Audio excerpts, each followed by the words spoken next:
സംഖ്യാപുസ്തകം 12:3 മോശ ഭൂമുഖത്തുള്ള എല്ലാ മനുഷ്യരിലും വെച്ച് ഏറ്റവും സൗമ്യൻ ആയിരുന്നു.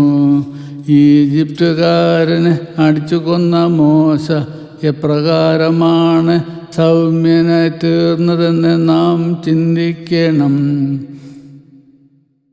ഒരു നാരി സാരി ധരിച്ചും കൊണ്ടെന്ന പോലെ റോസാപ്പൂന്തോട്ടത്തിലിറങ്ങിയാലെന്ന പോലെ മോശ മരുഭൂമിയിലെ മുള്ളുകൾക്കിടയിൽ കള്ളിമുള്ളുകൾ ചെടികൾക്കിടയിലൂടെ തൻ്റെ അപ്പനായ ജത്രോയുടെ ആടുകളെ മേയിച്ച് 40 വർഷക്കാലം നടന്നപ്പോൾ റോസാപ്പൂ തോട്ടത്തിലിറങ്ങിയാലെന്ന പോലെ മുള്ളുകളിൽ ഉടക്കിയ വസ്ത്രം വിടുവിച്ച് ഭൂമിയിലെ എല്ലാ മനുഷ്യരിലും വെച്ച് ഏറ്റവും സൗമ്യനായി തീർന്നുവല്ലോ.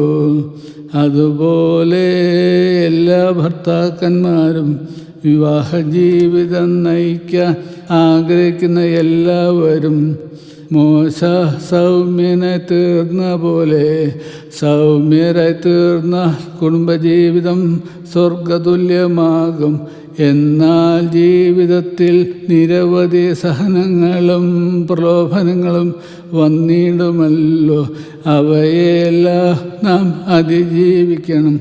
അങ്ങനെ അനുദിനവും നാം ജീവിക്കണം.